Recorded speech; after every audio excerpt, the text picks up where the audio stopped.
and motivational content on the platform. I'm super excited to announce a new experience on CreativeLive. It's called Fast Class. You've told us that you're busy and sometimes it's hard to dive into a full class from start to finish. So essentially, we're now giving you a shortened highlight version of our top CreativeLive classes. You can always dive into the full class with 5, 10, or 15 hours of great content. But now, if you're just looking to focus on a few of the highlights or want to be able to skip quickly to something that really interests you, you can now get a shortened fast class version of that class. We're also thinking this might be able to help you explore a new craft and save time while doing it. This is a great tool to curate your learning experience to help create the life that you seek. So you're probably thinking, great, how do I access this new experience on CreativeLive? That's easy. All you have to do is be a subscriber to the Creator Pass, and then all this is yours.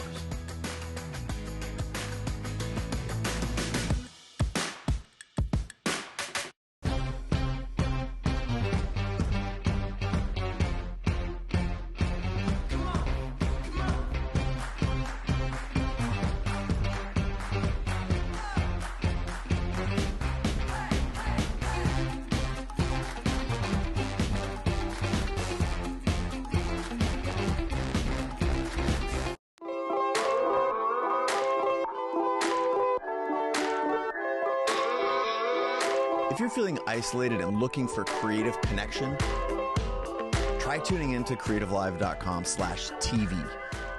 That's where we've got a 24/7 live stream from the kitchen counters. I can do that backlit shot that I really like to do. From the studios and living rooms of many of the world's top creators, where we're doing musical performances, Q&As, cooking shows, virtual book tour events, drawing, spoken word poetry, and more. Life passed me by waiting for an invitation when the world is greater than my nation or my occupation. Be someone you've never been. You feel all that adrenaline, it's medicine. It actually helps me feel like my days are more purposeful. I hope that out of this deep pain will come some collective growth. Dive into CreativeLive TV today.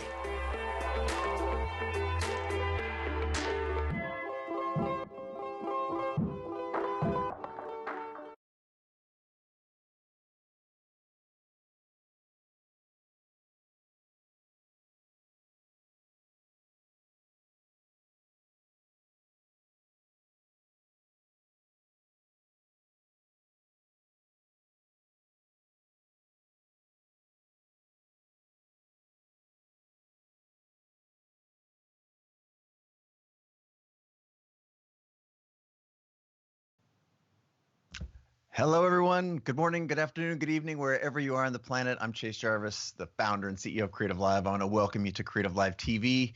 I'll be your host for the next 60 minutes, but I know you're really here for our guest this morning, which is someone I'm very proud to know, very proud to call my friend, and who I know will deliver a ton of value to you over the course of the next hour. She is the founder of Backstage Capital, a fund that invests in underestimated founders.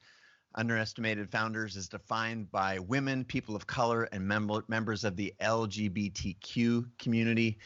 Prior to this role in venture capital, she founded and published an indie magazine called Interlude, and prior to that was a tour manager. That's right, managing bands, touring the country for Atlantic Records.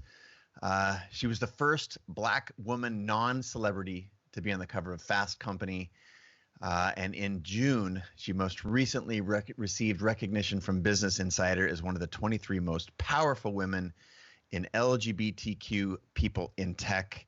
My guest is the one and only, the inimitable, proud to call her my friend, Arlan Hamilton. Going to share a little bit about her new book, which is called It's About Damn Time, How to Turn Your Being Underestimated into Your Greatest Advantage. Arlan, thank you so much for being on the show, and I want to hand the mic to you. I know you've got a little bit to say, and then we're going to jump into a conversation. So please take it away. Hey, thank you so much, Chase. That's really sweet of you. Hi, everybody. As Chase said, I'm Arlan Hamilton. I am the managing partner and founder of Backstage Capital, boutique investment fund. I'm also the host of Your First Million, which is a podcast that that interviews successful people from all walks of life. and finds out how they made their first million, their first $1 million, their first million fans, their first million downloads, etc. And have been having a lot of fun doing that. And now I'm the author, the published author of It's About Damn Time, How to Turn Being Underestimated into Your Greatest Advantage. And I'm thrilled about all three of those things. So if you don't know me, I'll just kind of catch you up. So after raising several $1 million from investors, after generating several $1 million in revenue, investing in 130 plus companies led by underrepresented founders, and doing all of this in the last 4.5 years after having no college education, having no financial background to speak of, no connections at the time in Silicon Valley, and experiencing housing insecurity for the greater part of my life, people wonder how I did that. So I wanted to talk a little bit about the things that I've learned along the way, some of the things and what's in this book, and what I think is very relatable and applicable to others. I was laughed out of rooms, literally laughed out of rooms at times when I was discussing and describing what this fund could one day be. I used to say I want to invest in 100 companies that are led by underrepresented founders by 2020. And I would say that 8 years ago. And people would actually either pat me on the head figuratively, or walk me out of the room while laughing, giggling. Others would be more bold and say it's never going to happen. But I knew that it needed to happen. And so my story is I'm 39 now, as we tape this. Starting at around 30 is when I discovered, I guess you could call it, Silicon Valley. After seeing people like Ashton Kutcher and Ellen DeGeneres and Troy Carter and Justin Bieber, who were investing in these small amounts in these smaller companies with 2 or 3 people, and they were called startups in a place called Silicon Valley. And I started doing all this research, and I realized after doing that research that I felt a kinship to them. I felt like I had found my people, because they were building things. They were building with audacious goals in mind, and they were experimenting and faltering and standing back up, and all the things that I had felt I had been doing my whole life, but it felt like an outsider doing those things. At the same time, I was also reading books like Outliers by Malcolm Gladwell. So I had that in my mind. I had been reading books by Richard Branson for most of my life at that point, and had found great inspiration from him and from Oprah and from others who had built from seemingly nothing. So Silicon Valley to me presented itself as a golden opportunity and as the promised land. What happened, though, as I dug deeper, is that I realized and learned through statistics, through reports, through talking to other founders from all backgrounds, that 90% plus of all venture capital, which is the innovative capital that goes into these companies, 90% plus was going to straight white men in a country where they make up 30% or so of the population. So as a gay Black woman who is also very curious and doesn't just stand by and watch things happen, that was very alarming to me. It was intriguing. It was fascinating, disappointing. And all those things wrapped up into one. I said, you know what, instead of me going out to raise money to start a company, which is what I had set out to do, if I don't help fix or change or bring attention to one of those to the bigger systematic problem, it won't matter if I raise a round of funding for myself. There are too many people being overlooked. I don't feel that that's right, and so we need to make that right. But B, what happens the next round? Am I still going to be overlooked? Are the people around me still going to be overlooked? And then most importantly, I think, once I get there, even if I can hack my way in, will there be enough competition that I find to be true competition? So I want to look across the room and see another Black woman. I want to see another gay woman. I want to see another person of color looking back at me, and we're going at it, going toe to toe. I don't want to be the only in the room. And so I set out to raise a fund, to put funds together to invest in other entrepreneurs who were underrepresented at the time. Now, the term underestimated came into play a little bit into that journey after I raised. And it was coined at a meeting, a backstage Capitol meeting. And I talk about this in the book more explicitly. And it's, yes, we are underrepresented, but the truth of the matter is we're mostly underestimated. And I know a lot of people can relate to that. So in our case, and in my case, I invest in women, people of color, and LGBTQ founders, but there are many other ways you can be underestimated. And I think that most people in this world have been underestimated at least once. And so we all know what that feels like. I want to set a foundational understanding here before I start talking about the book itself and the things I want to pull from it, is that there's a difference between privilege and entitlement.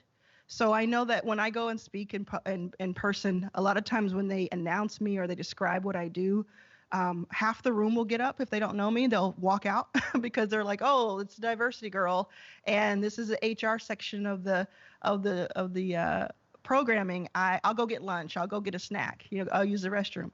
I want to make sure everybody knows that this is like, I'm a capitalist. I'm not here. This is not give a Black person a check day, because believe me, my mother would be in line first, and I would have to answer to her first. This is a thesis, and this is a strategy, and it comes with a wonderful byproduct of having impact and being the right thing. But really stretch the imagination and think about it in those terms. If you don't consider yourself someone who is underrepresented here, if you do consider yourself someone who's underrepresented, underestimated. There are 5 things I want to just briefly talk about from the book. The book is full of there's more than 20 chapters, and each of the chapters talks about something where I set it up where I was underrepresented and underestimated mostly, and how I flip that. But 5 that I think that are great takeaways. We'll start with one. One of them is get information. So the song by Beyonce. If you have a pulse, you probably know the song where she says, "Ladies, let's get information." To me, what I heard when she said get information, I heard her say get information. I heard her giving us a call to get in line and get online and get that information. So what that means is Google or any other search engine is your friend. People ask me often, how do you have so much confidence? I didn't always have a lot of confidence. I really didn't. But the more you know about your lane, the more confident you become, because you can walk into any room figuratively or literally, and you can be you can have so much information. You can get information, and you can know what you're talking about. So that gives you confidence. And I dig really deep into the book, and explain. You might have seen recently the Netflix documentary with Michelle Obama, which is amazing, where she talks about being in these rooms with the most powerful men in the world and realizing that half of them don't know how they got there, and half of them shouldn't be there. So that leaves her standing there saying, I should be in this room, and so should all of us. It's okay that we're all allowed in this room. And I think it starts with the information that is mostly free to most of us. It's not free to everyone, because not everyone has Wi-Fi and access and laptops and things like that. But the majority of us, especially if you're watching this, you have access to all sorts of information. So even CreativeLive, this online platform that is just ed tech, education at your fingertips. I was watching these videos. This is part of it. The second thing that I say is write your own headlines. So you might think of things like The Secret or vision boarding, things like that. What I do is I write my own headline. So I go into my draft in my email, and I will, years ahead of time or months ahead of time, type out what I want the headline to be about what I'm about to do. And I started this years ago before I had a dime. And one of those headlines was Arlan Hamilton's fund invests in 100 companies led by underrepresented founders by 20, and I put the date at 2020. And I had that open all the time, and I looked at it, and I came back to it, and I looked at it, and I believed in it, and I applied it. And we reached 100 companies in May of 2018. So the people who laughed me out of the room were partially right, because it wasn't 2020, it was 2018. The next thing I say is be insatiably curious. Be insatiably curious about people, first and foremost, about products, about your product or service, about your competition. Some people skip over that because they either say or think, I don't have competition, or they're not anyone I need to pay attention to. You don't need to stalk, but you do need to understand and know. It all comes back to the information. If you can keep yourself curious, think about when you read those articles where people, like, they interview billionaires and millionaires and they say the top 3 things they do. Usually one of those things is, I read every day. Read every day. I know Oprah does. I know Warren Buffett does. That's because they're insatiably curious. And I can say that from the people that I've met that have impressed me the most, who are the celebrities, who are the very powerful or rich, whatever, they all had in common, if they impressed me, that they read every day. It may not be a book, but maybe it's a trade paper. Maybe it's a blog that you like. Maybe you don't enjoy reading as much as you like listening to podcasts. The point of it is to be insatiably curious, never be complacent in your understanding of something. Every single day of my life, I research so that I can at least know a little bit more than I knew the day before. The 4th thing on the list is don't deny the world your voice. There is an entire section of 8 sections. There's an entire section that goes really in on how I had stage fright, debilitating stage fright, until I was about 36. And I'm 39, so it wasn't that far back. And I am not here to tell you to get over your stage fright, but 50% of the population supposedly has stage fright, or some form of it. So I'm not here to tell you to get over it, but the book does tell you how I did it, part of it was it couldn't be anybody else telling me. So I know that if I tell you to get over your stage fright, you're just going to go further and further away from it because there's something that is holding you back. But I walk you through how I got over it step by step. And not only that, it's followed by a chapter that tells you how I went from having debilitating stage fright, so I would not be on stage, I would not have done this even, to my speaking fees being my 2nd largest income stream of 7.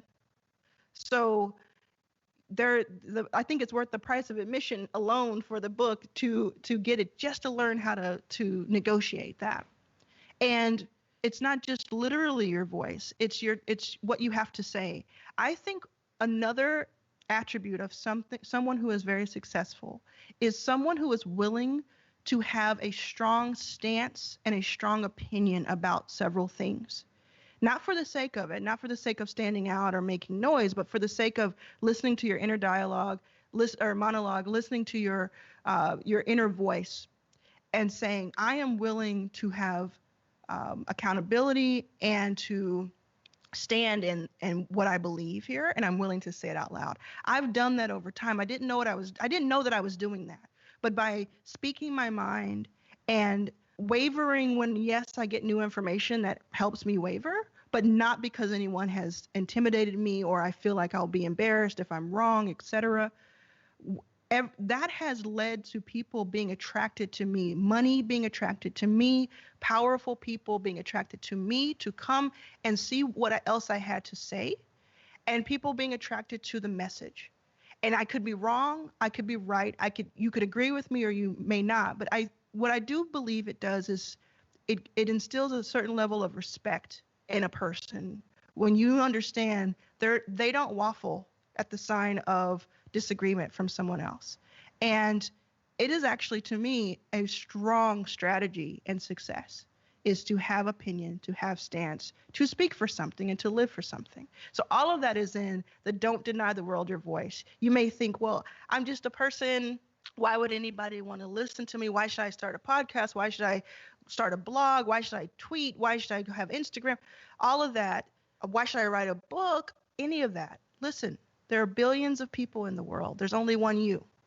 And I don't mean to sound like I'm wanting to write it a pillow that you're going to get embroidered, but it's the truth. Think about that. Really think about that. Billions of people in the world, only one you. When you leave, that's it. You were the prototype for that one person. So you have whatever years you have left, which is hopefully decades. Now you can start thinking that way. And there are people who want to hear from you. And that leads me into my final thing from the book that I wanted to pull is to be yourself. I talk about authenticity very often in the book. And it's probably the most important part of this because I mentioned that I've raised millions of dollars. I've generated millions of dollars in revenue, which I think is very important to remember. I don't think it's talked about enough. I've generated millions of dollars in revenue. I have invested in more than 100 companies, all in the last 4.5 years. And I have done so by the four things I've mentioned, and also by being myself and while being myself. And I have to tell you, there's a sweet satisfaction to that, to waking up every day and knowing that I don't have to put on any airs. I don't have to pretend with anybody. What you see is what you get. And I wouldn't have it any other way. And it also proves that if someone with no college education, no financial background, no connections in Silicon Valley, but all the authenticity in the world and all the sincerity in the world and the execution in the world can make this happen in less than 5 years, then you certainly can make something happen in what you want to do. And so that is being yourself. And so I'll leave you with this. What I say is, and I hope you hear this if you take nothing else away, is be yourself so that the people looking for you can find you. Be yourself so that the people looking for you can find you. There's someone right now who's looking for you. They won't be able to see you if you hide behind a costume. And that's where I'll leave it. I hope you check out It's About Damn Time, How to Turn Being Underestimated into Your Greatest Advantage. Arlan, thank you so much. Again, if you're just joining us, I'm Chase Jarvis, and I'm honored to be with you today. Arlan, thanks so much for being on the show here at CreativeLive TV. And I really, really appreciate your walking through 5 of the principles. I'm sitting here with your book, and you can see I've got 40 pages dog-eared. That's so cool. And I wanted to jump right in on the back of this authenticity piece that you talked about. And in a sense, it's believing in yourself. You mentioned words like intuition and self-belief. And I want to jump in there on really upfront in the book on page 17. There's a pull quote that I flagged, right away on my first pass through the book. And that is, self-belief alone will not achieve your goals, but achieving your goals without self-belief will be almost impossible. So one of the things right now for people, and I'm just going to, mention a few of the people who are out there in the world. There's Ronnie and Debbie and Grady, Haroon, Elsie, Jennifer from Phoenix, Arizona. We've got people coming in from all over the world. And what I'm guessing they want to know, if they're anything like me and a lot of people who pay attention to Creative Live, is how did you begin to believe in yourself?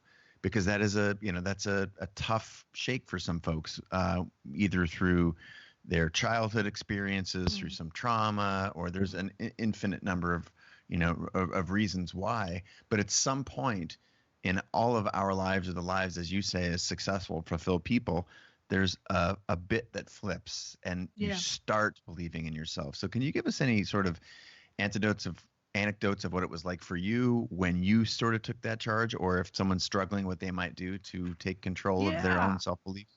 Yeah, I think it comes down to 3 things that come to mind. One is the information that I talked about. Information builds confidence. And I wasn't always very confident. In some ways I was, since I was a child, very confident in certain rooms. But when it came to how I let people treat me, and I should say maybe a more specific and accurate way of saying it is what I tolerated and what I stayed with, right? I don't know if someone treating you poorly is you letting them, because there is a difference. But I didn't always have that. Well, I own the room and everywhere I go. But after just years, I started thinking about this fund when I was 30. I will be 40 this year.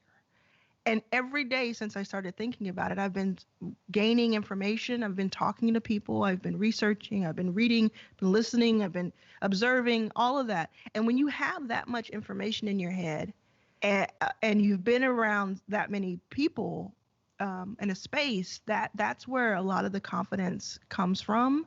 And so I just recommend, if someone feels like really like they don't know, if they just feel really shaky, start with learning about what you want to be an expert on. And I promise you, like the first day of it, you'll feel a little bit more confident, and then a little bit more, and just start stacking on it. The second part of it is the imposter syndrome myth that I kind of try to bust in the book, which is a lot of underestimated people, especially that I've seen, feel like they think they have imposter syndrome because that's the phrase that has been used by others. But I believe a lot of imposter syndrome is sort of kind of a gaslighting of us, because like Michelle, like I mentioned in the conversation, like Michelle Obama, who we all look up to, and though as a confident woman, as a bold woman, as an intelligent woman, caring person, she would go into these rooms, and maybe at the beginning, she talks a lot about at the beginning, she was a little bit intimidated, but she spent some time with the people in the rooms who had gotten into the rooms, and she's like, wait a minute, a lot of this, I outdo them.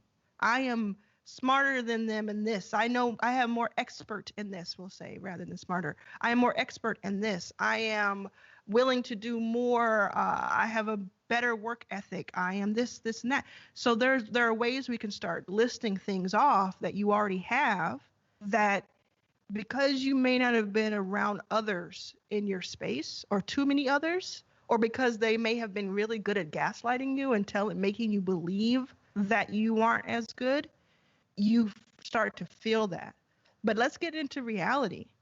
What I'll say this, I've never met one man who is smarter than the smartest woman I know. We'll start there, right? I've never met one white man from Oregon who's smarter than the smartest white man from New York. Anybody can take that and think about, well, when do I feel intimidated?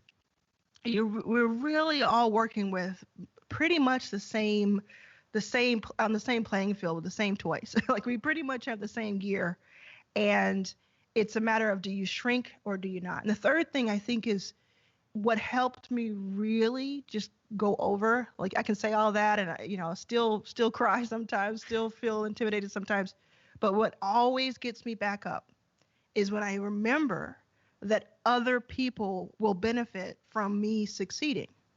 It's okay if I don't succeed, but other people will benefit if I do. So let me try. Let me at least go for it. And that kind of takes away a little bit of the noise that kind of gets in your way when you're really going after something important. Amazing.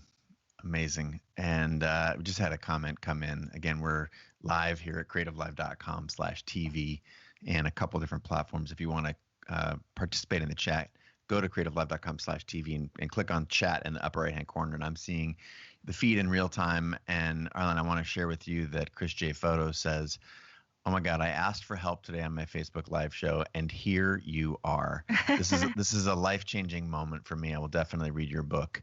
Wow. Never have I seen someone who looks like me at my age doing what I'm inspired to do. I now know it's possible. So thank you. Okay, that's amazing. Here we are, changing lives, and it's only 10 a.m. here on Pacific time. Sure is. Thank you so much for saying that. Well, thank you so much for showing up for so many people. And speaking of so many people, one of the other things that I was inspired by in the book, and something I've written a lot about, it's one of the foundational, the core values of Creative Live, is community. And chapter 4 is titled there is no such thing as self-made. So I'm wondering, there's so many people sitting alone right now, and especially in this time of quarantine where we're spending more time, with this around a smaller group of people, and many of us isolated. And we start to think or feel or believe that, we and we alone have to do it or can do it.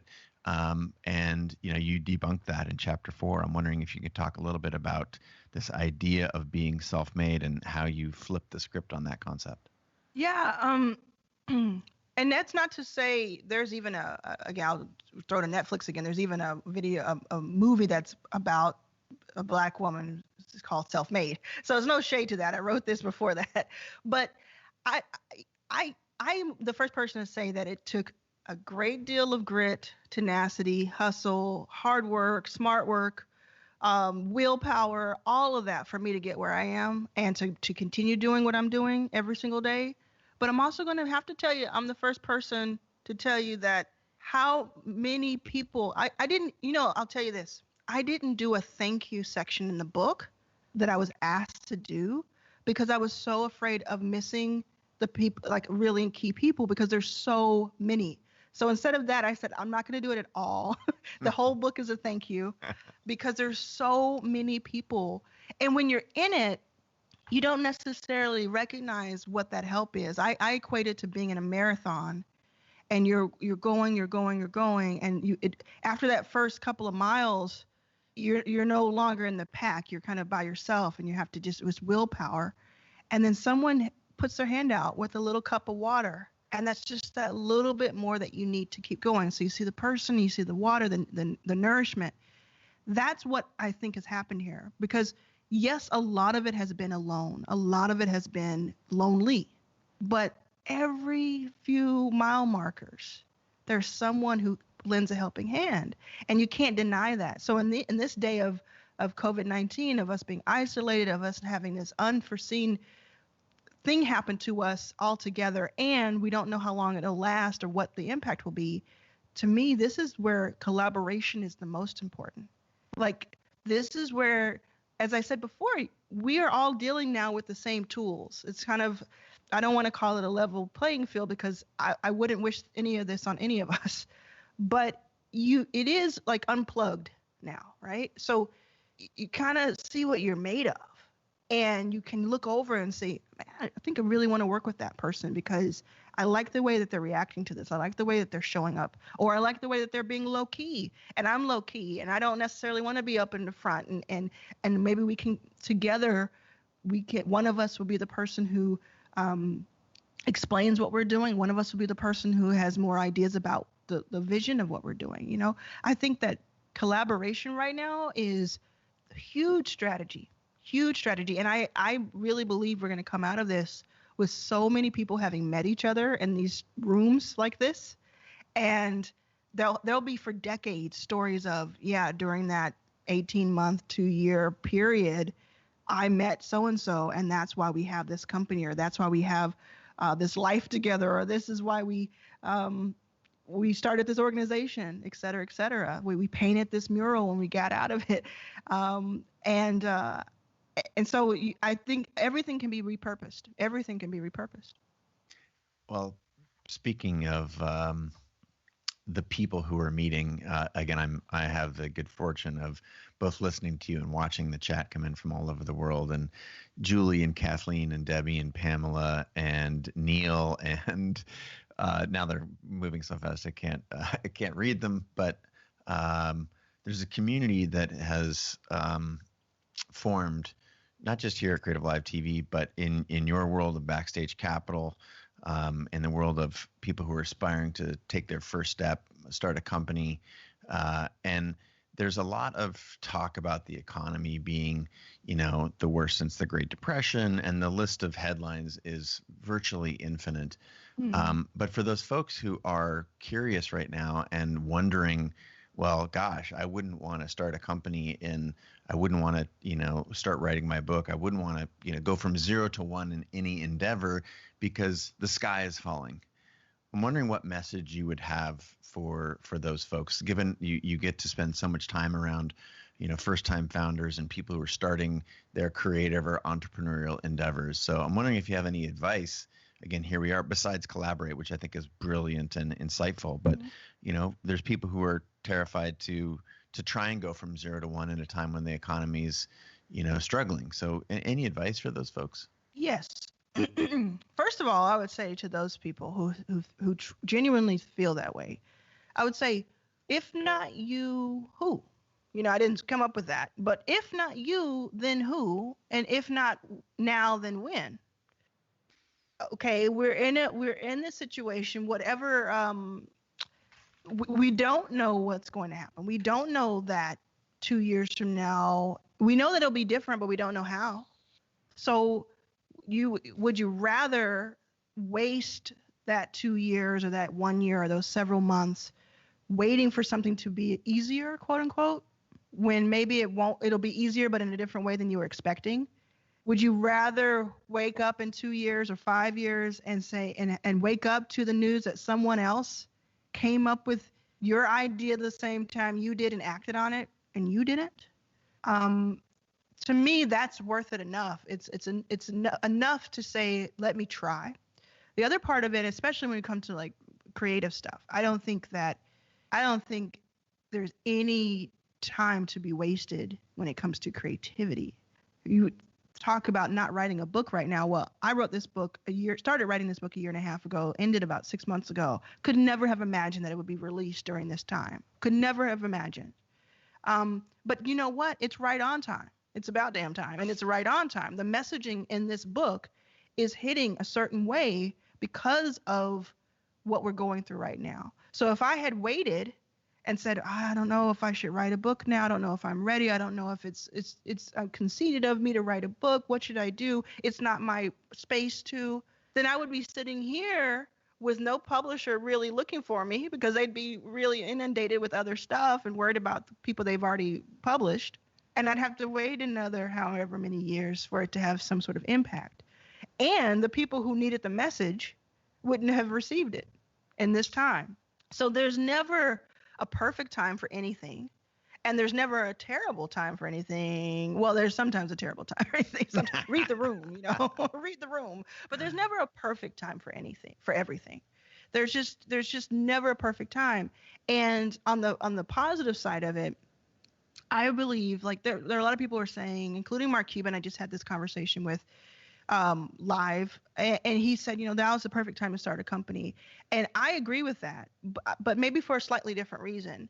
I think that you don't necessarily need to go and look up, okay, top 10 companies that are going to do well after coronavirus, and then say, I want to choose number 4 because that's the closest to what I think I can make happen. To me, that is not exciting. What would be exciting, though, is if you observed your surroundings, you interviewed people that were close to you and people that you didn't know. You did a brainstorming session on what you really enjoy, on what really drives you, motivates you, and gives you hope and all sorts of things, motivation. And you start to kind of find your way towards something, and then interview people and ask them along those lines. Today, what do you need? And then what do you think you may need in 3 months or a year? And it won't take a day. It'll take a while, because I just told you it took a decade to get here, and it took 40 years almost to get here, if we're being honest. But you can start that process now, and you will have your finger on the pulse of something that I think a lot of people who are scrambling to do the thing that they see on the list, like if you've seen it on a list, it's probably too late for it, in my opinion. So you want to be a little bit outside. It goes back to having that stance and to having that opinion that maybe others don't have, but you take it early and you take it as an outlier, and it just might pay off for you. And then finally, I think you're in an interesting place because yes, it will be probably more difficult. I almost guarantee you it'll be more difficult to raise capital right now, but use it as an opportunity to bootstrap. Use it as an opportunity to experiment and to hold on to as much equity as you can and to do this in a different way. every story we hear about successful people was a story of the time. We hear like Airbnb started because they did this, and then they did the cereal boxes, and it was the 2008 this and that, 2007, 2004, whatever it was. They did all that, but it was because that happened in the time. You're in the time right now. This is the time. So you can't compare it to you can't compare. I say you can't compare your chapter 2 to anybody else's chapter 10. I took that from someone else. So don't compare yourself to what happened in the past, and don't compare yourself to what other people are doing, because you have to create your own narrative. And right now we have a really unique opportunity to take all of this tragedy and all of this surrealness and just claim our spot here on this spinning globe. Mm-hmm. We have this spot that we can claim. And that's what I hope people take from the book the most, is that it's equally yours as it's anyone else's. Amazing. Well, I think the timing right now is so interesting, because I'm going to share my own little experience here for a second, which is the biggest, boldest moves in my career have always required some time, and that is forethought and planning. And the reality is, when you're stacked in back-to-back meetings or working on the thing that you're working on, your head down, it's very hard to carve out time and a little more space than usual to think. And so for the hundreds of comments that we're getting now from all over the world, there's a lot of people asking about like this time. And I think you did such a nice job of galvanizing that this is an opportunity. It's an opportunity to claim your spot. It's an opportunity to experiment. And if not now, or if not you, who, and if not now, when? I think that's beautiful advice. Part of the equation for every entrepreneur, I know this from personal experience, but also from our previous conversations on the podcast, you talk a lot about hearing no. And I think now there's a lot of time, or there's a lot of reason for people to hear no. There's always, in a perfect economy, you're going to hear a lot of no's. But as you've talked about, no is just ultimately a path to yes. Mm-hmm. So, there's a great chapter in the book. I'm wondering if you can share a little bit about the no's that you heard to inspire the people out there who are starting to hear no for the first time, or maybe have been hearing it for a while. And what advice would you have for them? Well, yes, I have had so many more no's than anything, because that's just the math of it all. And very clearly, I want to state that no one ever mistake me saying that no doesn't mean no. No, to me, is a numbers game to yes when you ask the next person, not when you ask the same person over and over again.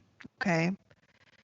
So when we're doing the math on that, be very clear that don't translate that to, oh, I better just ask the same person 100 times to get my yes. No. I'm saying ask 100 people. You're going to get 99 no's and 1 yes. Okay. And that has really followed me. Rejection doesn't feel good ever. There's never a time where rejection feels good, unless you're like pretending you want something and then they say no and you're like, oh, great, I didn't get that. But anything that you care about, that you want, doesn't feel good to be rejected, because we're human. We take it personally in some way. That's what it lands on. You can call it anything, but it lands on, I'm taking it personally for some reason. What I had to do was, after the first couple dozen no's from investors, 2012, 2013, I'm over here asking investors to invest in a fund that doesn't exist, on a thesis that is very foreign to them, a person they've never met, and in a world where they don't talk about diversity at all, because it was not spoken about back then as much as it is today. I'm going to get no's over and over and over again. So I was getting them, and when they were saying no to my fund, what they were really saying no to was to Black people, to brown people, to people of color across the board, to LGBTQ people, to women across the board. Since I identify as 4 of those of the 5, I took it personally. because I'm human and you will be taking it personally too. So I had to have this talk with myself and say, wait a second, this is a numbers game. This is a numbers game. Go back. I had to go back to a few years prior to that, which I talk about in the book, when I wanted to go from working on indie tours with musicians, which I had been working on, to arena level tours. And what I did then was I set out and I said, okay, I'm gonna write to 100 tour managers and production managers, because I know 100 are not gonna say yes. I know 100 are not gonna read it. So I did the math one night and I said, okay, if I reach out to 100, I can get some statistics. I can get some percentages. And all I need is one to work. So how it worked out was 20 of those 100, after I spent a long time reaching out to them one by one, which I go into in the book of how to do that, 20%, so 20 of them responded in some way. 3 of them agreed to or asked for a meeting, and 1 of them turned into my first major gig that kicked off several gigs where I ended up working with people like Jason Derulo and Tony Braxton and will.i.am and Amanda Palmer and et cetera, because I did the math. And so I had to remember that, because I was like, wait a minute, this was numbers. If I hadn't gone into that process, knowing that the majority of those people were never going to respond to me, I would have been a mess. And I was also hungry at the time and looking for rent money and all sorts of things both times. So there was that added pressure of like, it has to work. Well, it can work if you're steady, if you're strategic, if you think this through, if you're logical. It's not always easy to be logical and steady and strategic when you're hungry. I get that. But it's the only way that has worked for me. When I'm chaotic and when I'm desperate and when I'm this, it doesn't work. I say be hungry, not thirsty. So I was certainly hungry, but I wasn't thirsty. I wasn't out there begging people. And that's when it became strategy. And that's when I had the upper hand. And that's when rejection became, it was almost like music, it was almost like the drum beat. It was like, okay, that person needed to reject me for the numbers to work. So that means, okay, I'm closer to a yes, let's go. I love it. And I do, as a music lover myself, I love a lot of the references in the book, the songs that motivate and inspire you. That was a good list. Cool. We got some good crossover. Again, if you're just now joining us, I'm Chase, sitting here with Arlan Hamilton, founder of Backstage Capital, first Black woman non-celebrity on the cover of Fast Company magazine, Business Insider's, top women in business, LGBTQ. It's women hard. in business. It's not always. That's a mouthful, especially when you're doing it without reading it. I like that it's L first. Yeah. That helps me. Say lesbian, gay, bi, trans. This is the That's new the book. You can see I've been devouring it. Thank you for getting me an advance copy, and I appreciated the personalization little note in there. Thank you so much. Just as a reminder, we're getting comments from all over the world, and I want to go back to something you said earlier, which I felt was very powerful, often overlooked, and yet very, very common amongst the top performers that I've had on the show. We've had here on CreativeLive, and that is the positivity and the visualization of the events that you want to happen in the future. You talked earlier about writing your own headlines. So I want to uncover a little bit more about your actual process for that. And then Grady Lawler has a question. And it's a cool name. Yeah, Grady it is, Lawler. right? I like that. How about, it's like I don't know, it's like a sheriff in a in a movie somewhere or something. Oh, Sheriff Grady Lawler. He asks, what is one of the draft headlines you have right now that's due in the future? So if you could use that as an example and then tell us a little bit about how you do it, I think that might help bring this positive mindset and visualization of what we want for ourselves more into view for everyone who's watching and listening.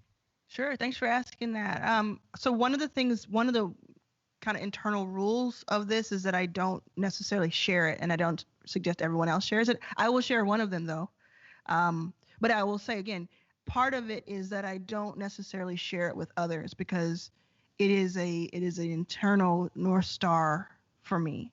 And you can choose to share your headlines or not.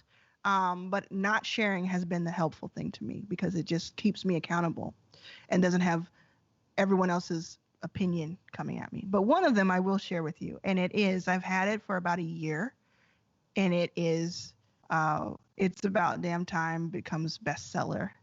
And it has a couple little details in there.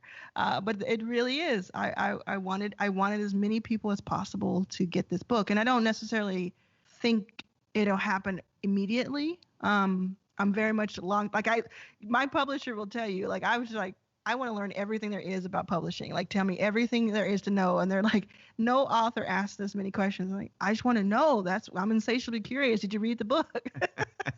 So I don't necessarily need it to go crazy out the gate, but I want it to be the sustainable book that sells and that reaches people for months and years to come. And I'm just so excited about that because the immediate reaction has been just overwhelmingly positive and amazing and helpful to people. Let me just say this real quickly. A lot of people think that they're buying a book about me. And I want you to know that you're buying a book about you. That's what this book is. And you'll read it. You'll know what I'm talking about. Or you'll listen to the audio. You'll know what I'm talking about. A headline, like just the way that I do the headline. So I personally, I know people, my wife uses a bullet journal. Bullet journaling is probably, a lot of people use that. It works really well for her. For me, I do love handwritten stuff, but I'll probably lose it. So I just leave it in a draft. I have a draft in my email, because I have like 3 or 4 emails that I go through. Email different ones that I have, depending on who's writing to me. And I have a draft in one of them, and it ebbs and flows. It's what I need it to be. It's like it's the vision that I have for myself. So I'll write it. What I did early on is like kind of count how many words can be in a headline. So I noticed that you never see more than 14 words in a headline. So I never let the headline get over 14 words. Just sort of like really make it, this is going to be a headline one day. And yes, some of them haven't happened, but it's kind of led me to something even better happening because I'm leading myself that way. But a lot of it has, the 100 companies and the stuff we've done with our accelerator and things that I've done with just being able to get past the stage fright and all sorts of things. I talked about stage fright earlier. I said that it was just 3 or so years ago that I started really conquering it. I've spoken at least 150 keynotes since then. I mean, it's been ridiculous. It's been ridiculous how much I've spoken, but had to start somewhere. And part of it was that envisioning and execution. You'll never see me talk about envisioning something without the execution part, and you'll never see me talk about the execution part without the vision. They just go hand in hand by themselves. They're just hopes, or they're just work without purpose. So that writing your own headline piece is like just however that turns out to, however that works best for you. It could be a bullet journal. It could be literally writing the headline in a draft like I do. It could be, I also used to have on my whiteboard, when I had like this whiteboard at this other place I lived, I would write the word in permanent marker, the words "keep going!" ! And write everything else around it, all of those things. And people would come in and they'd see it. And it was like, when you're on that part of the marathon where you are by yourself, you need yourself to coach yourself. So I look up at it and it'll say that. And then right now at my home office, I have the "be yourself so that others can find you" written across a wall, because there's never a time, I don't think, that you just kind of make it and you're there and you don't need more motivation. I still need motivation every day. And I have these conversations with myself every day, and I get myself psyched, and then I'll go watch someone else, or go read someone else, or go listen to someone else to hype me up. I still go back and pull from certain Oprah books and certain Richard Branson books and certain Brad Fell books and the books that are on my shelf from women of color who they've come out in the last year or so. Like, I still pull from those because you're never going to get in a place where you're like, yep, arms folded, it's done. But you can motivate yourself every day for sure, and for free. Ooh, that's right. The free part. And, it's my hope that those folks who are listening right now are inspired. I'm looking at Edna just wants to say thank you for this amazing advice. She's also a Bujo bullet journal. I guess that's a community, the Bujo. I didn't know that, so I'm learning something. I thank you so much for sharing these inspiring words. And again, for those who are tuning in, you shared this idea that this book is a it's not about you, it's a reflection of the person who's reading it. And yes. I can attest to that. And as someone who has spent a bit of time with you, and we had a previous conversation that I loved, I can say that the journey that you share, while I'm a white male and you're an LGBTQ woman of color, there's so many similarities at this Venn diagram. And I think that's this beautiful part about we're both all in this together, and you have to be you, this individual. Yeah. There's this, I think, a beautiful tension of knowing who you are and yet being willing to ask for the sale and to get 100 no's for every one yes. The book is so relatable, and it, like few in the entrepreneurial space, a lot of people talk about if you have the perfect venture capital partner and the perfect co-founder and you time everything perfect, this is what you can do. And I don't know anybody whose story looks or sounds like that. It's all, it's refreshingly honest, and I have to thank you for that. Thank you. We talked in our last conversation about something that has left an indelible mark on me, and I was hoping that you can share it because the people who are tuning in from all over the world, they come from a variety of socioeconomic backgrounds, ethnic backgrounds, just a variety of different upbringings, if you will. Mm-hmm. And you talk about letting someone who's shorter stand in front of you. And I know it came from music originally, and you shared it with the audience in our last conversation. I'm wondering if we can revisit that. I think it's a very powerful concept. And for those who are listening right now and may have come from more privilege, can you tell that story, and can you help us, educate us, if you will, on a way to be more inclusive? Sure. So the top of my conversation earlier, I wanted to lay that foundation that privilege and entitlement are two different things. Privilege is not a bad word. We all have some sort of privilege. Some have more, some don't. I have a privilege in, for instance, the fact that I can talk to you right now, of sound mind, for now, and sound body.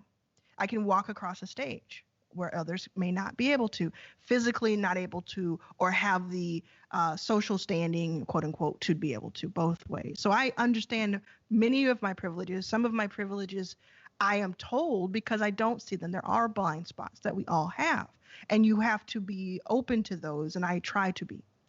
So I call privilege a hand-me-down heirloom, because privilege often comes from where you were born, who you were born to, what you were born as, et cetera, et cetera.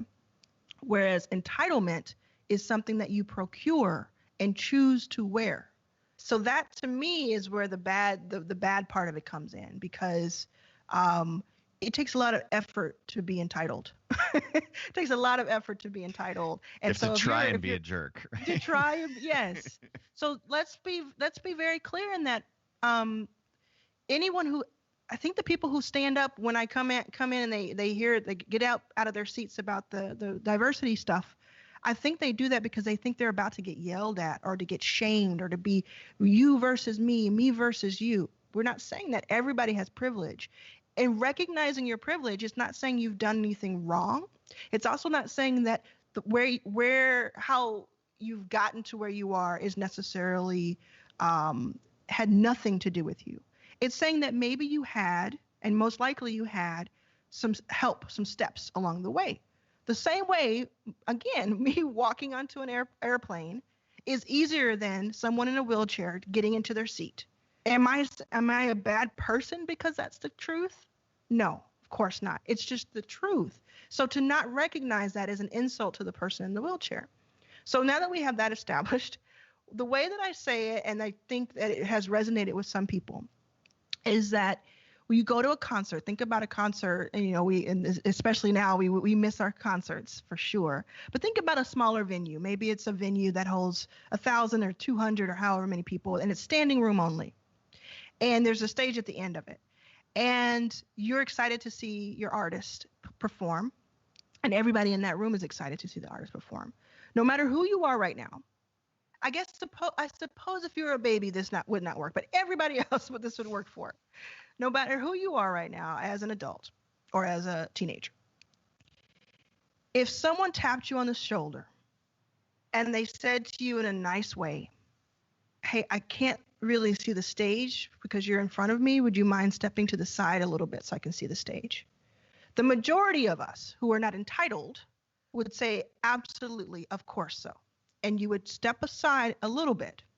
And that person would be able to see the stage now and to enjoy the event more than they would have before.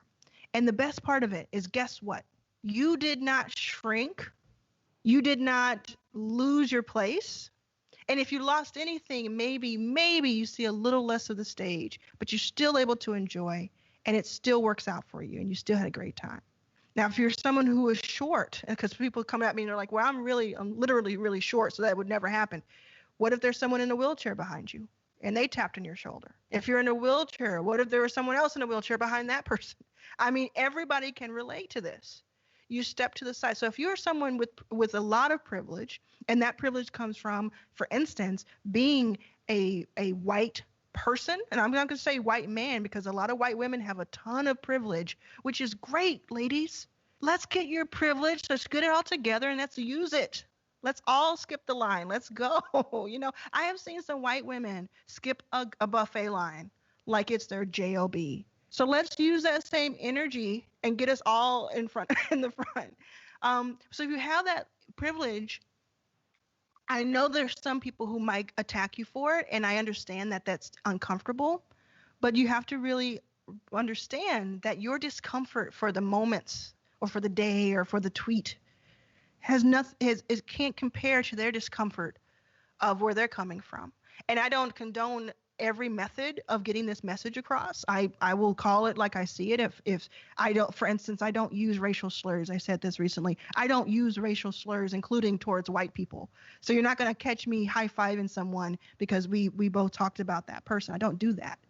But going back a step, if you have some sort of privilege, if you can start to allow yourself to look at it less like you're being attacked, you did something wrong, you're being told that you getting your job was not due to merit, and more like what we're saying is most likely it was due to merit, but most likely logically it was also due to some privileges you have that others don't. And you can accept both of those and we can start to do something about it. And then if you go even a step further and say that doing so is lucrative and doing so is to your benefit as the person who is overrepresented, then we're really talking. I think one last kind of analogy is that a founder told me once, and I love this, and they said, think about what professional basketball was like before it's integrated. It wasn't as exciting as it is today. We can all agree on that, right? It wasn't as exciting. And it's exciting for everybody involved. So it's not like it's only we're coming in to take over and you have to protect something. We're coming in to be part of what is ours inherently and to make this a better quality for everyone. Pure and simple. If you don't like the idea of someone having as much right to something as you do, it means that you're insecure. And it means that you do not like competition. And that is a red flag. And that is something that you should probably think about. I think about it all the time. Anything that I ever preach, I try to do myself. So that's just a few things that I've observed over the past few years. Amazing. Roxy says, thank you. I'm a woman of color and your words are so wise. Ricky says, thank you for being an inspiration. Katara says, loving this goddess. So grounded, impactful, inspiration for the heart-centered emerging leaders of our time. I want to say thank you again for being on the show. But before I let you go, I've got one last question about your new book. It's about damn time. And it's on page 173, and it's the opening epigraph for the I came for the cake, not for the crumbs. And the pull quote is this: the absolute most important thing I've learned in the past 3 years is the value of my time. It's been by far the most impactful driver for me for raising investment money, for generating revenue, and for earning income.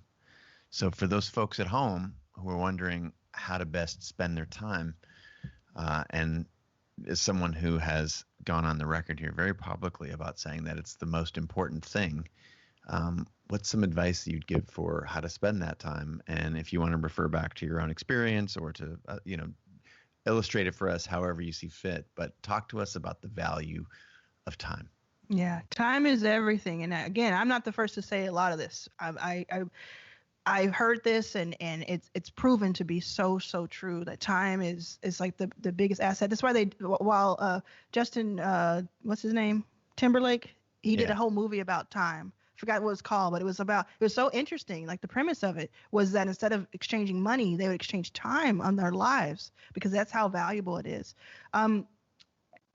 When I talk about the speaking, stage fright, and then changing that, turning that into my speaking fee being the second largest driver of income to me personally, all within like 3 years, it's because I started to measure my time correctly. I think with the time that we have right now, there's not enough time for a deep dive, but the first thing you can do is think of it less about where do I allocate my time and more about how do I edit my time? Like, how do I pare down?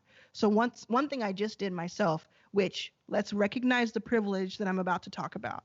I work from home, so I didn't have a hard time going remote. My team is remote. I have 2 assistants now, and I am not on the street, and I don't have any children. Okay. So there's a lot to unpack there. But what I just did recently was because I was like, I'm not practicing what I preach. I feel burnt out again. I can't do this. I went back and I said, I want only 2, and starting in June, I want only 2 to 3 days per week where I have anything on my schedule. Because right now it's the wild, wild west. Anybody can, we're booked weeks ahead, but it can be Monday, Friday. And I try to say, hold my Fridays, hold my Mondays. Sometimes it happens, sometimes it doesn't. What I'm saying now is 5-day work week. The way that I work, the number of times I speak to people, the number of deals I do, I counted, and I had 120 different topics I worked on Monday. 120 different topics that I worked on. Too much. So what I've done is said, from June to July, we are going to experiment with me having 2 to 3 days a week only where something can go on my calendar. And the rest of the time, I'm doing emails, I'm laying on the couch, I'm sitting on my balcony, I'm thinking, I'm strategizing, I'm resting. And in those 2 or 3 days, let me tell you, I am going to generate so much opportunity, you won't even be able to measure it. Because I've given myself that respect of, you're not a machine. You work smart, not hard. And I got myself here finally at 39 because of that same thing. So 5 years ago, when it's you don't have a place to live, you figure out a different way to manage time, which I did. Brilliant. Well, Zamaria Rayford said, I've just bought the book. Thank you so much. Thank we got you. a couple other folks that are, and for those of you just tuning in, like, this is a must get book. One of the things that I appreciate what you said early on is this isn't just about you. Everyone has been underestimated at some point in their life. And I took so much value out of that. And while underestimating can be frustrating, it can also be an amazing driver. And that's what you've packaged into this book. And I'm so excited to have the book out in the world. I remember, I think the last time we were together, it might even have been the day that you signed your book deal. I don't know It if was, that yeah, it sounds was right. the month that I did. Yeah. It was the Okay. month that I did. It was February of 2019, I think. That's right. And I was just like, and you had a book coming out, and I was like, Yeah. tell me everything. Like, what's it gonna be like? It's been maddening. It's been crazy. Like a good, not maddening. It's been a really good thing. It's been mad. And you go to it'saboutdamntime.com, and you can kind of see every way you can get it, and you can see all kinds of keep up with the podcast and find me online. Arlan was here. But yeah, it'saboutdamntime.com is the hub, and this has just been such a I hate to start talking all zen, but it really has been a beautiful experience just having this book out there, because I knew it would resonate with some people. I really did. But how many different types of people it's resonating with, like, that is what's blowing my mind. Like, so many different people are finding themselves in this book, are seeing themselves in this book, and it's so cool. That's part of, in the particular lies the universal, and in your story, there's so many stories. Again, LGBTQ, women of color, we've all been underestimated. Colin McQuillan says, "Hey, I'm a short ass, so I really need folks to step aside." So we're all challenged in some ways, and it's so true that the book is resonant across so many. And if we can do anything in this community, you heard Arlan put out there in the world that she's got a headline to make this a bestseller. This is a great opportunity to go get the book. And of course, we can get them on Audible. I see a couple people saying, I just got the Audible version. Yeah. That's instant, right? You can be It's reading that. instant, and I recorded minutes. it. So it's me talking to you if you enjoy that. Arlan did her own stunts. You heard it here first. I just want to say thanks so much for being on the show. And for those of you who want to rewatch this, we have recorded it, and we will post this again ASAP here at creativelive.com/TV.